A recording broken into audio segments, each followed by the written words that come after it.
Welcome to Washington Today on C-SPAN Radio for Friday, September 22nd, 2023. The House Rules Committee meets to consider rules for next week's House debate on 4 fiscal year 2024 spending bills, a new strategy from Speaker Kevin McCarthy after multiple attempts to pass a short-term government funding bill to prevent a shutdown after September 30th, when the next fiscal year begins, failed this week when a few Republicans who support spending cuts rebelled. Coming up, we hear from one of those Republicans, Andy Biggs of Arizona, and from the ranking Democrat on the Rules Committee, James McGovern of Massachusetts. President Joe Biden creates the first ever federal Office of Gun Violence Prevention and asks Vice President Kamala Harris to lead it. He said the move is needed because Congress has not acted on what he calls common sense steps to curb gun violence. Senator Bob Menendez, Democrat from New Jersey, chair of the Foreign Relations Committee, and his wife are indicted on charges they took bribes of cash, gold bars, and a luxury car to use his influence to benefit the government of Egypt.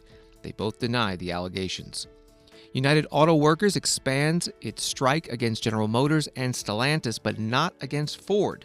The UAW president, Shawn Fain, says that Ford has made some progress meeting the union's demands for better pay and benefits, but as for GM and Stellantis, he says they will need some pushing. And in campaign 2024, we are following Republican candidates on the road to the White House, talking about the economy. We'll hear from Nikki Haley in New Hampshire, Donald Trump in Iowa, and Vivek Ramaswamy in Ohio. An article from Reuters: Republicans in the U.S. House of Representatives on Friday turned to a new strategy in a long-shot bid to prevent the fourth government shutdown in a decade as time runs short ahead of a September 30th deadline.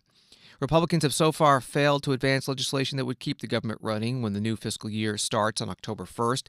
Instead, they will prepare 4 separate spending bills, most of which reflect the deep cuts sought by the party's right flank. These are certain to be rejected by the Democratic-controlled Senate, as they are far below spending levels outlined in a deal with Democratic President Joe Biden earlier this year. That from Reuters. One of the small group of conservative Republicans who negotiated this new approach, Andy Biggs of Arizona, was interviewed by C-SPAN this morning. He predicted that next week some moderate Republicans will join Democrats and pass a short-term government funding bill, the so-called Clean CR, or continuing resolution, funding programs at current levels with no other provisions attached, although doing so could lead to some conservative Republicans seeking to vote to remove Speaker McCarthy from his job. Congressman Biggs also explained why he has been opposing the CRs brought forth by Speaker McCarthy of late. I think what's going to happen is some point before the end of next week, you'll have there'll be a process, a procedure that several Republicans are going to go and support with the Democrats and actually provide their own version of a continuing resolution.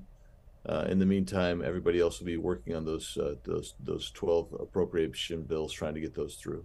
And do you support a stopgap measure, a continuing resolution? I do not, and let me explain why. There's multiple reasons why, but first of all is that you actually typically will continue spending at current levels, which is over a $2 trillion structural deficit, and you add that with well over $500 billion of interest. And what a continuing resolution does, Mimi, it's basically something that Congress has done for years to avoid actually doing the 12 appropriations bills. And the result has been massive structural deficits, continued growth in the national debt. And that problem is part of the reason you're seeing the inflationary pressure that you see today. And so my position has been, you should be doing something like pass if you're going to do a short-term measure, it should say we're going to continue funding military personnel, CBP, ICE, and the vast majority of the rest of the government's already funded through other mechanisms that have been passed to ease the pain of potential government pauses over time. So, for instance, Medicare, Medicaid, Social Security keeps getting paid. And that would then provide you a little stopgap and still provide an incentive for members of Congress to actually do their job for a change. And you are calling it a pause as opposed to a shutdown. And you wrote in a op-ed here for thehill.com, pause federal spending to save our nation. What kind of impact do you think that government shutdown will have, not only on federal workers, people that rely on federal services, and also the U.S. economy? Well, so the vast majority of federal payments and federal services are covered and paid for and ongoing, and we've taken care of that through past legislation. So, like I said, Medicare, Medicaid, Social Security keeps going. Other people, there are other necessary employees who keep going, but by and large, everybody who is, let's say you're a non-essential worker or deemed non-essential historically, everything you get at the end of that shutdown, you get paid back everything, and so you don't actually forego anything. The problem, of course, you want to ease as much as you can that difficulty up front, but what we're talking about that, but let's talk about what the negative consequences if you continue with a continuing resolution, because that's the way this Congress has chosen to govern for many years. Last time Congress actually passed a balanced budget was 1994. Now, when I say balanced budget, that was just for the year. And so what happens is you continue to have inflationary pressure. So what you're doing is you're keeping the high spending of government in place instead of actually addressing waste, duplication, and areas where you might otherwise try to bring your budget back into a balance. And you perpetuate this generational theft because you're borrowing more and more money. And just a few years from now, if we keep going on this path, Mimi, interest is going to be higher than we spend on military spending. Congressman Andy Biggs, Republican from Arizona, on C-SPAN's Washington Journal program this morning. Jake Sherman of Punchbowl News posting that Speaker McCarthy said the House will try to pass a Republican-only stopgap bill next week. This bill will include border provisions and steep spending cuts. And also, he says, Speaker McCarthy says he'll remove $300 million for training of Ukrainian soldiers from the Pentagon spending bill. He'll hold a separate vote on it. It will likely pass, given that majority of the House supports it. That from Jake Sherman. This from CNN's Manu Raju. Senator Chuck Schumer, Democrat from New York, the majority leader, tells me he and Senator Mitch McConnell, Republican from Kentucky, the minority leader, are in talks and will try to cut a deal to keep government open amid deep divisions in the House and Speaker McCarthy's struggle to get 218 votes. He says he is pushing for Ukraine aid, setting up a showdown with the Speaker. The House Rules Committee met today to discuss setting the rules for floor debate on 4 spending bills that could come up on the House floor next week. That is what the Republican holdouts on the continuing resolution, the short-term spending bill, have asked for. These would fund the Departments of Homeland Security, State, Defense, and Agriculture. Here is the ranking Democrat, James McGovern of Massachusetts. This is now our 3rd meeting this week, 1 week before the government shuts down, and we are meeting to consider a rule for 4 appropriation bills, none of which represent even the slightest move towards bipartisanship or attempt to work with Democrats. Yesterday on the floor, I said this was starting to feel like Groundhog Day because we keep doing the same thing over and over and over again, expecting a different result. But today, I think this place is starting to feel more like the Twilight Zone. We all know we're hurtling towards a shutdown, yet my friends on the other side of the aisle are terrified, scared stiff by a small handful of extremists in their own conference. It's like we're traveling through another dimension, a dimension not only of sight and sound, but of Republican chaos, a dimension where somehow their leadership claims they don't want a shutdown, yet continues and continues to cave to the people who want a shutdown. That's a signpost up ahead. What's our next stop? Another failed rule? Look, I know it makes sense to do appropriation bills before government funding lapses, but maybe, just maybe we should have done the work before our August work period. Republican leadership had months to work on and whip these bills, and yet we are just getting around to considering them now, like a few days before a shutdown. The bottom line is that House Republican leaders have brought this chamber to a standstill because of their utter and complete inability to govern. Clearly, the ongoing civil war within the Republican conference has sucked all the air and all the reason out of the room. Democrats can't negotiate with this majority because they're busy negotiating with themselves. They do not have a plan. They do not have a strategy. They are, frankly, just not that good at this. And their chaos and confusion come at a cost, and that cost is a shutdown. A shutdown would be awful for our economy and awful for Americans.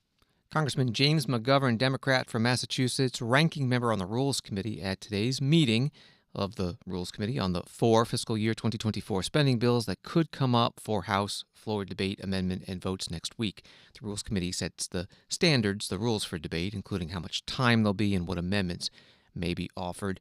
And the House and Senate are due back on Tuesday after the Yom Kippur holiday. The White House Office of Management and Budget today, as is standard procedure 1 week out from a potential government shutdown, sending federal agencies guidance on the steps to stop non-essential government functions should it be necessary. This is Washington Today. President Biden today announced the creation of a new White House Office of Gun Violence Prevention. It'll be led by Vice President Kamala Harris. The president said he's taking this step because Congress has not passed what he calls common sense actions that the majority of Americans support, like enacting universal background checks and banning assault weapons and high-capacity magazines. The president spoke in the White House Rose Garden. We push for Congress to do more. We're going to centralize, accelerate, and intensify our work to save more lives more quickly. That's why this new White House Office of Gun Violence Prevention is what it's designed to do. It will drive and coordinate a government and a nationwide effort to reduce gun violence in America, and it will be overseen by an incredible vice president who understands this more than any vice president has. No, really. That's not hyperbole. That's a fact. She's been on the front lines of this her entire career as a prosecutor, as an attorney general, and as a United States senator. Her deep experience will be invaluable for this office. And Steph, where's Steph Feldman? Right, Steph, I want you to stand up, please. Steph Feldman has been working on this issue with me since Sandy Hook in 2012. Now, she was 13 years old when she joined me, but since 2012 will serve as director of the office. The office will have 4 primary responsibilities. First, to expedite the implementation of the Bipartisan Safer Communities Act and the executive actions already announced. And I mean it. We're going to fully implement them. Second, coordinate more support for survivors, families, and communities affected by gun violence, including mental health care, financial assistance, the same way FEMA responds to natural disasters. Same way. And helps folks recover and rebuild and alter. Look, folks, shootings are the ultimate superstorm, ripping through communities. Third, identify new executive actions we can take within our legal authority to reduce gun violence. And fourth, expand our coalition of partners in states and cities across America, because we do have partners to get more. We need more state and local help to get these laws passed locally as well, and to strengthen our laws and give us more hope. Folks, to be clear, none of these steps alone is going to solve the entirety of the gun violence epidemic. None of them. But together, they will save lives, and it's going to help. President Biden at the White House. He was joined by the Vice President Kamala Harris, who will be overseeing this new White House Office of Gun Violence Prevention. In our country today, 1 in 5 people has lost a family member to gun violence. Across our nation, every day, about 120 Americans are killed by a gun. And while this violence impacts all communities, it does not do so equally. Black Americans are 10 times more likely to be victims of gun violence and homicide. Latino Americans, twice as likely. And as a former courtroom prosecutor, I will tell you I have personally prosecuted homicide cases. I have seen with my own eyes what a bullet does to the human body. We cannot normalize any of this. These are not simply statistics. These are our children, our brothers and sisters, our mothers and fathers. As a former district attorney, attorney general, and U.S. senator, and now as vice president of the United States, I have grieved with parents who have lost a child. I have comforted children who have been traumatized by losing a parent or a sibling. We owe it to them and to those living in fear to act without delay. And on this issue, we do not have a moment to spare, nor a life to spare. And here's the thing, solutions do exist. It's a false choice to suggest you either have to choose between supporting the Second Amendment or passing reasonable gun safety laws. That's a false choice. President Biden and I believe in the Second Amendment, but we also know common sense solutions are at hand.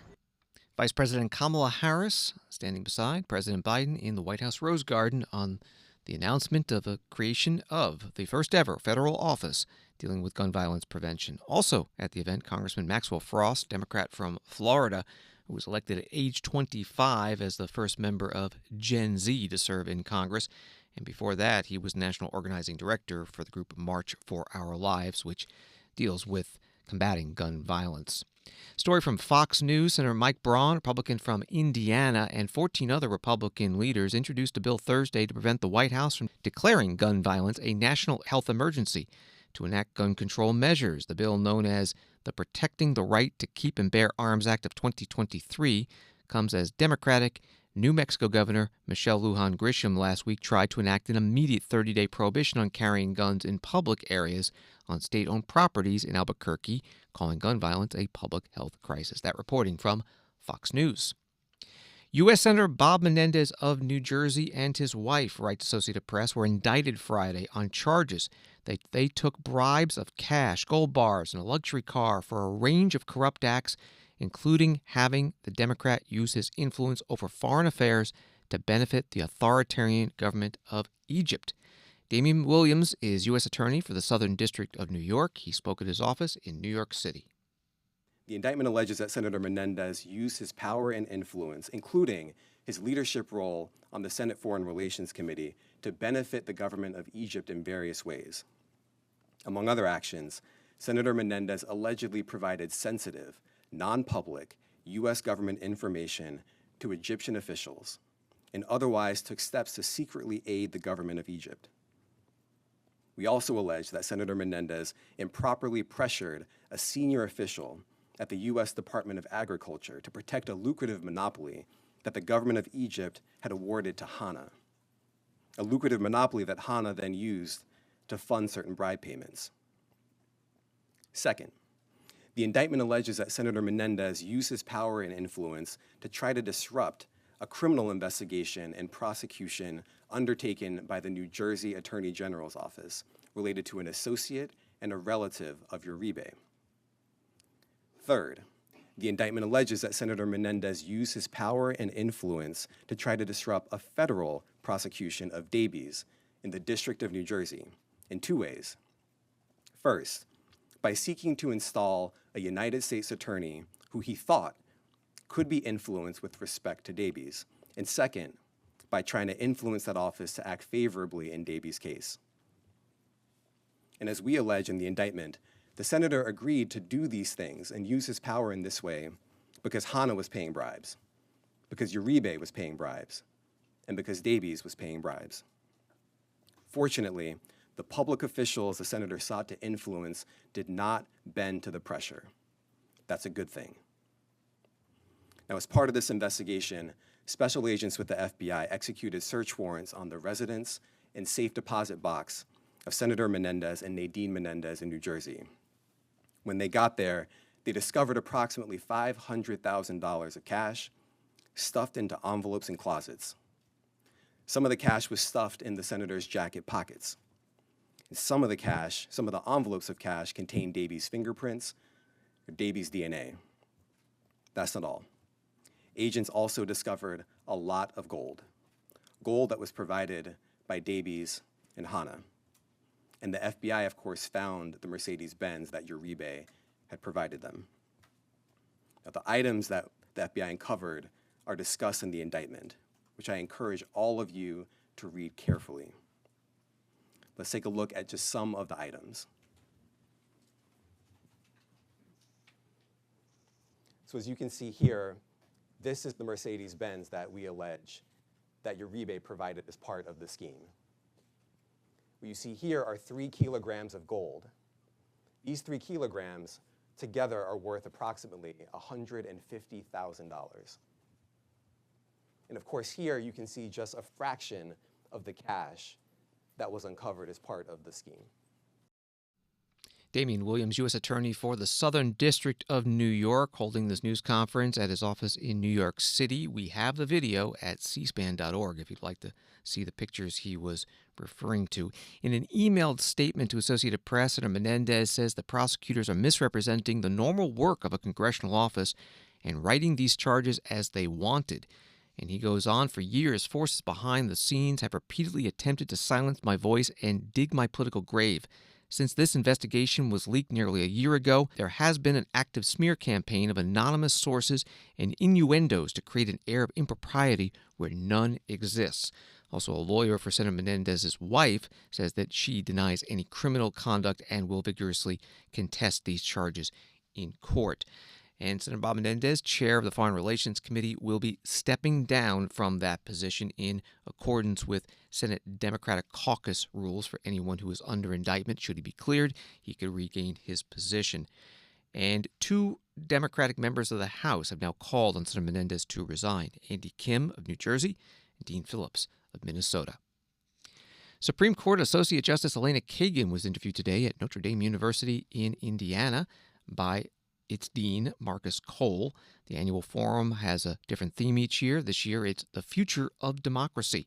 One of the questions to Justice Kagan was about ideological splits among the justices, and she references a case they had just discussed. It was the ruling that President Biden's student loan forgiveness plan was unconstitutional.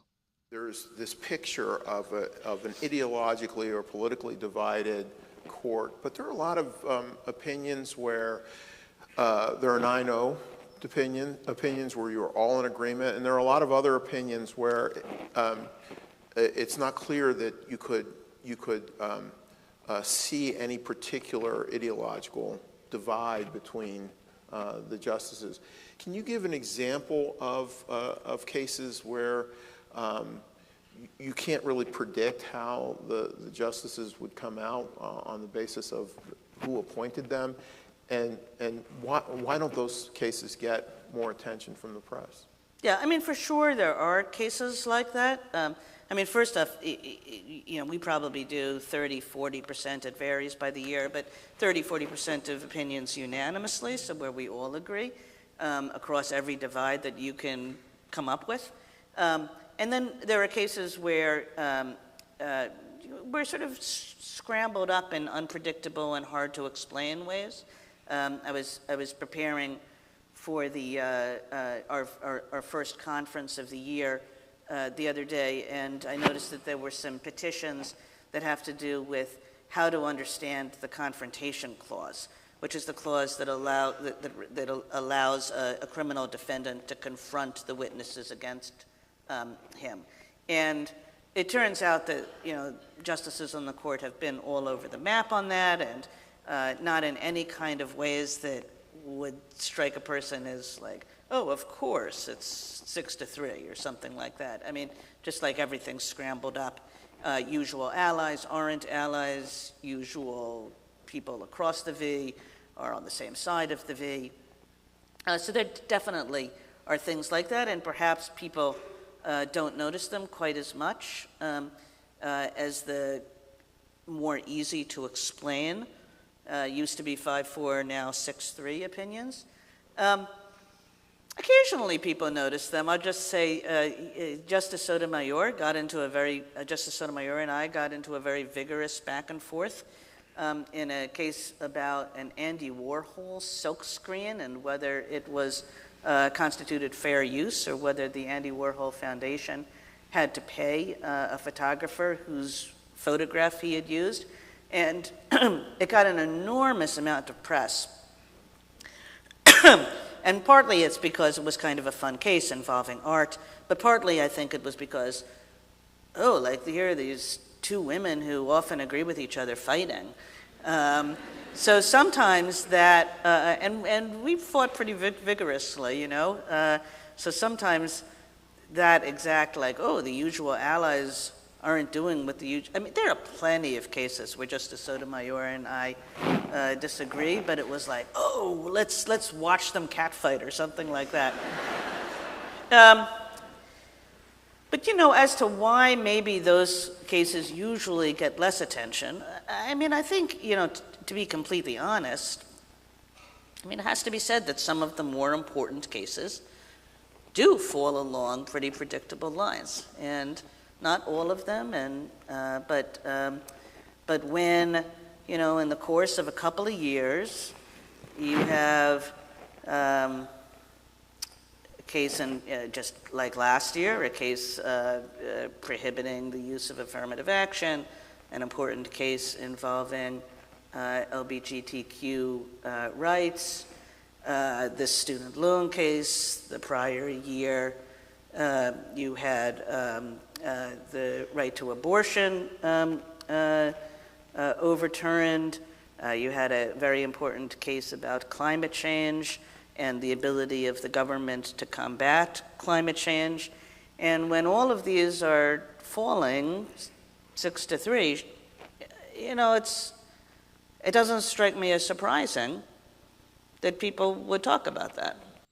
Supreme Court Justice Elena Kagan at Notre Dame Law School in Indiana today. The new Supreme Court term starts the first Monday in October, and that's October 2nd in 10 days. Story today from the New Republic. Clarence Thomas has secretly participated in events for the Koch donor network for at least a decade, despite the fact that the group has brought cases before the Supreme Court, according to a bombshell new ProPublica report.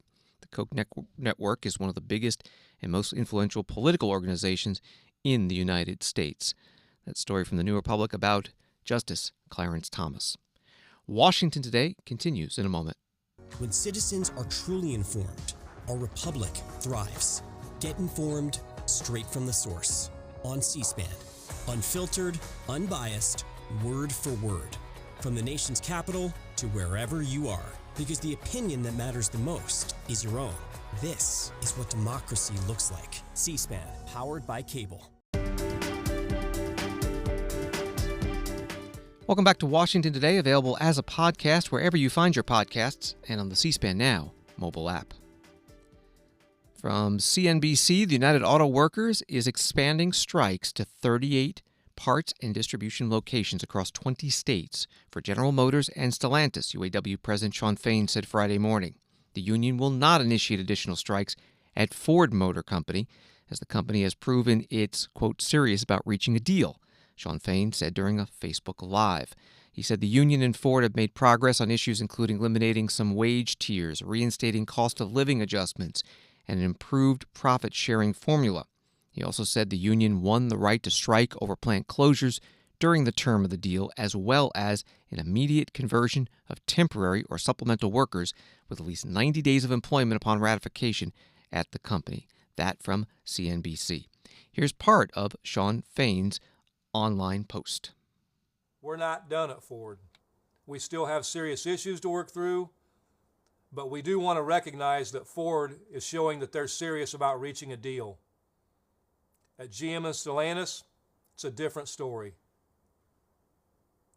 We have won a serious victory at CCA and GMCH, and we have killed those wage tiers. Those workers will now be on the same wage scale as assembly workers. Their first offer was a 0% raise for those workers. But without cost of living allowance, without strong job security, those gains aren't protected. Both companies are still offering a deficient cost of living allowance that is projected to provide 0 increases over the next 4 years. Both of those companies have rejected all of our job security proposals. Both GM and Stellantis have rejected our profit-sharing proposals. And both companies have rejected our proposals to convert temps. So today, at noon Eastern Time, all of the parts distribution facilities at General Motors and Stellantis are being called to stand up and strike. We will be striking 38 locations across 20 states, across all 9 regions of the UAW. United Auto Workers President Shawn Fain in an online update this morning. The new strikes will add 5,600 workers on top of the almost 13,000 who began strikes last week at 3 Ford, GM, and Stellantis assembly plants. Total UAW membership is 146,000. President Fain also invited everyone who supports the union to join the picket lines, including President Joe Biden. We invite and encourage everyone who supports our cause to join us on the picket line, from our friends and families all the way up to the President of the United States. We invite you to join us in our fight.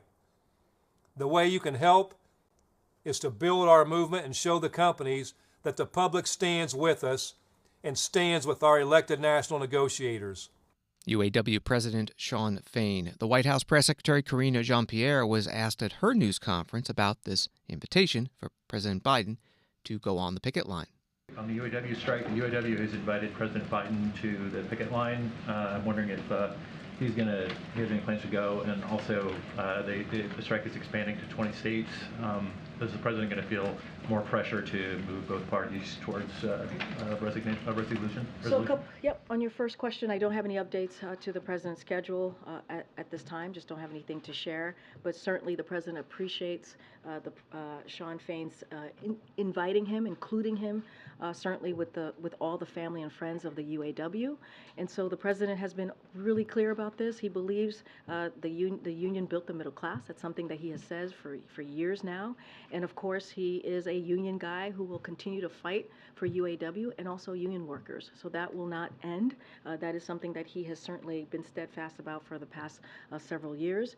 So we are, of course, in touch with the parties. As you know, Acting Secretary of Labor Julie Su and also Gene Sperling have been in regular touch for the past several weeks with all parties.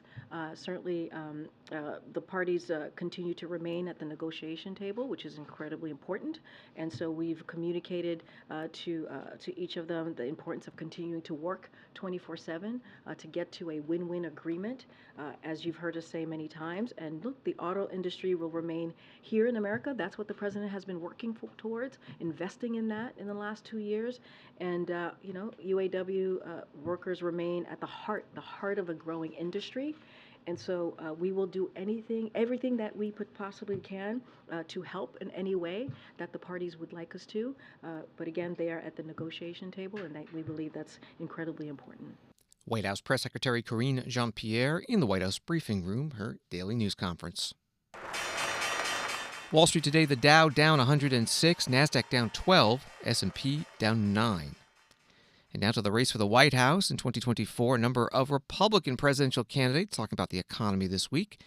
You're going to hear from Nikki Haley, Donald Trump, and Vivek Ramaswamy. First, as CNN reports, candidate Nikki Haley on Friday unveiled her economic proposal, which includes cutting middle-class taxes, tackling inflation, and reducing federal government control, while calling out both Democrats and Republicans over what she referred to as reckless federal spending.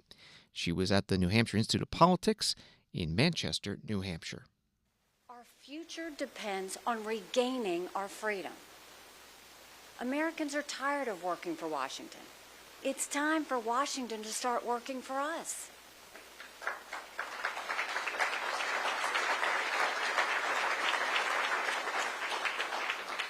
That's why I'm unveiling my Freedom Plan. I'll make Washington work for you, not the other way around. The American people are the only ones who will outcompete and ultimately defeat Communist China. My plan starts by giving real relief and financial freedom to middle-class Americans. Every middle-class family will get thousands of dollars in tax relief. No one knows how to use your money better than you. No one. When you make your own choices, you make our economy even stronger. For starters, we'll completely eliminate the federal gas tax and diesel tax. That's 18 cents per gallon in savings on gas and 24 cents on diesel. That will help families struggling with record high gas prices. And we don't need a federal gas tax to fund our roads. We'll keep building our roads with the trillions Washington still has. And we'll stop diverting money to green giveaways. Road money should build roads, not bike paths and hiking trails.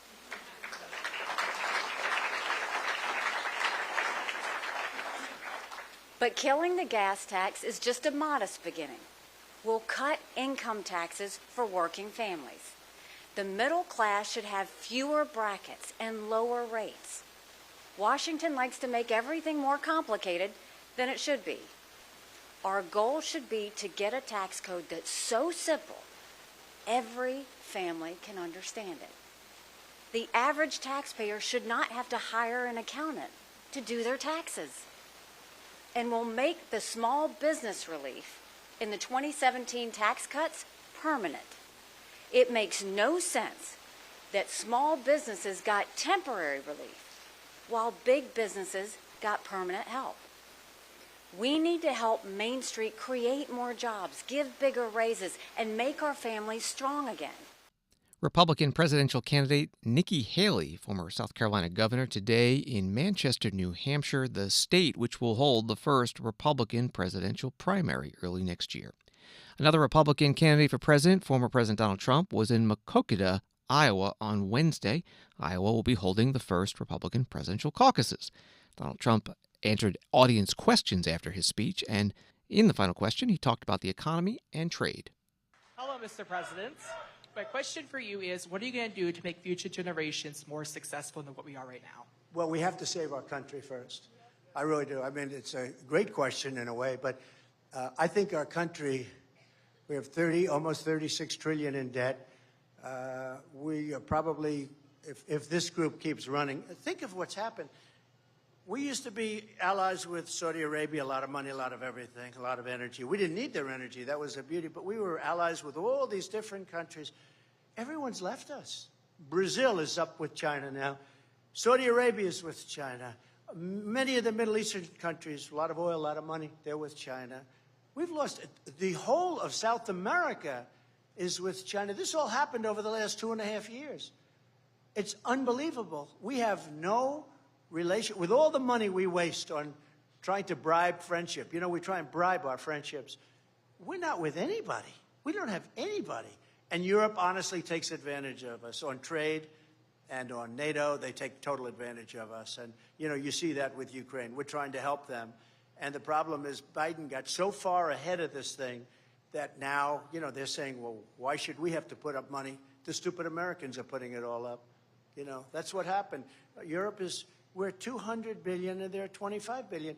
And it's right at their doorstep. And we have an ocean in between us. It's much different.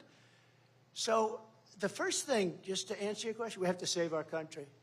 Okay? It's a sad answer, but it happens to be true.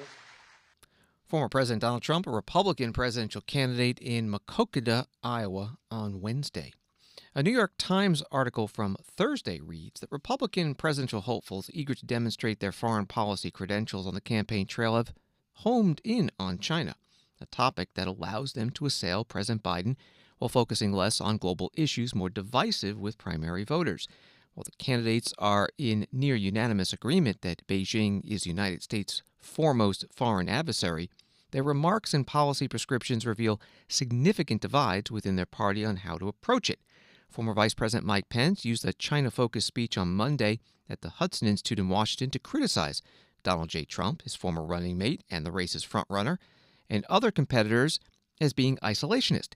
Nikki Haley, who was one of Mr. Trump's ambassadors to the United Nations, has suggested he was not aggressive enough on China. Vivek Ramaswamy, in a policy speech on Thursday at a packaging plant in New Albany, Ohio, attacked the protectionist trade policies that have been promoted by some in the party, including Mr. Trump. That was the New York Times article from Thursday. Here is Vivek Ramaswamy at the packaging plant in New Albany, Ohio, that same day. What we're going to lay out is, for the first time in either party, a clear and pragmatic vision for how we will actually finally, at long last, declare economic independence from China while actually advancing American prosperity here at home. This isn't a wish list. This is what we are actually going to get done in this country. There's 4 elements to it. First is to declare independence from China. We must declare independence from the climate agenda here at home. Second, to declare independence from China over the long run, we must first ensure we have semiconductor independence from Taiwan starting today here at home. Thank you. Third, we will declare independence for our defense industrial base so that the weapons that we may need, God forbid, in an armed conflict scenario with China, do not actually come from China. And fourth, a pharmaceutical supply chain that we rely on for life-saving medicines to daily medicines like ibuprofen that we take that rely on our enemy for our modern way of life. We will cut off our pharmaceutical dependence on China. Those are the 4 elements of how we will at long last in this country declare economic independence from our enemy. Vivek Ramaswamy, Republican presidential candidate and business person at Axiom Packaging facility in New Albany, Ohio, on Thursday, part of C-SPAN's Campaign 2024 coverage. The second Republican presidential primary debate is next Wednesday, September 27th, at the Ronald Reagan Presidential Library in Simi Valley, California.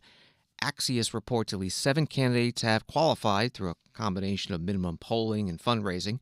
Vivek Ramaswamy, Ron DeSantis, Nikki Haley, Mike Pence, Chris Christie, and Tim Scott, and Donald Trump, although Donald Trump is already saying he does not plan to be there.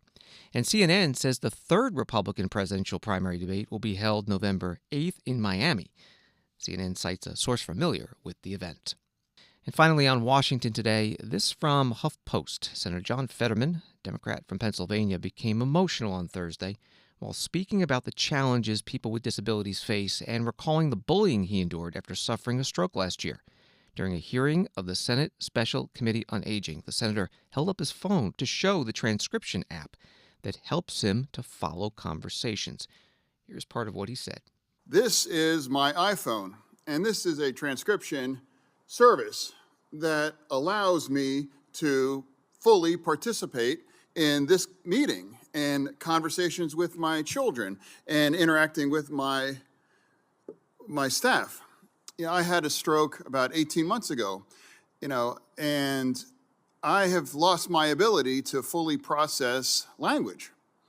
And I like to think I was an empathetic person, truly.